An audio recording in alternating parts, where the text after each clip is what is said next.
She started to talk, and I said, listen, I'm going to deliver a speech. I said, at the end, you're going to want to go home. I said, you represent a 34-letter word. I said, that word is love. I said, if we're going anywhere, we're going down the aisle because I'm too tired, too sick, and too sore to do any other damn thing. And she turned around and she said, well, of course I'll marry her. And the next morning I called her as early as I possibly could. And he always gets up early. to make sure she hadn't changed her mind, and she hadn't. And every year on April 22nd around 3 o'clock, I call her and ask her if it was today, would she do it again? And so far the answer's been the same. Yeah, 25 times yes. You see, the thing of it is, I always feel guilty when I say I love you to you, and I say it so often. I say it to remind you that as dumpy as I am, it's coming from me. It's like hearing a beautiful song from a busted old radio. And it's nice of you to keep the radio around the house. If I don't have a note on the kitchen table, I think there's something wrong. You write a love letter to me every morning. Well, the only thing that could possibly be wrong is I couldn't find a silly pen.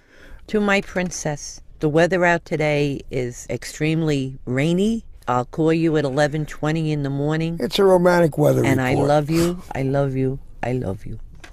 When a guy is happily married, no matter what happens at work, no matter what happens in the rest of the day, there's a shelter when you get home. There's a knowledge, knowing that you can hug somebody without them throwing you downstairs and saying, get your hands off me. And being married is like having a color television set. You never want to go back to black and white.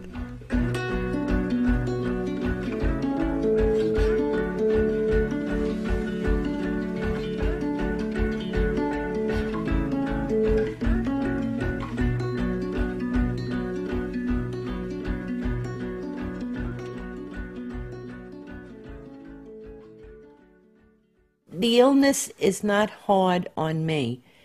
It's just, the finality of it. And him, he goes along like a trooper. Listen, even downhill, a car doesn't roll unless it's pushed, and you're giving me a great push. The deal of it is, we try to give each other hope, and not hope that I'll live, hope that she'll do well after I pass, hope that people will support her, hope that if she meets somebody and likes him, she marries him. He has everything planned, I'm working on it. She said it was her call. She wants to walk out behind the casket alone. I guess that's the way to do it, because when we were married, you know how your brother takes you down, your father takes you down?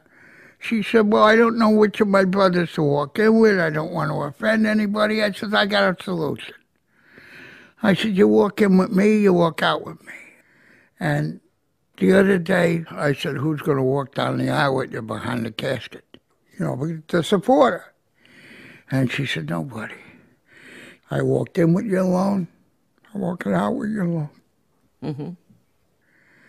There's a thing in life where you have to come to terms with dying. Well, I haven't come to terms with dying yet.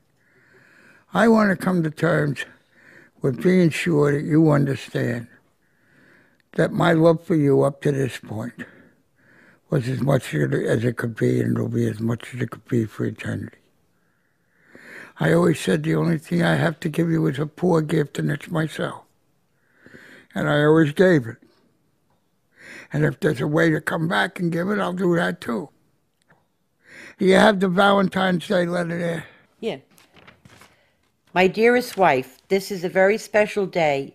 It is a day on which we share our love, which still grows after all these years. Now that love is being used by us to sustain us through these hard times. All my love, all my days, and more. Happy Valentine's Day. I could write on and on about her. She lights up the room in the morning when she tells me to put both hands on her shoulders so she can support me. She lights up my life when she says to me at night, wouldn't you like a little ice cream? Or would you please drink more water? I mean, those aren't very romantic things to say, but they stir my heart.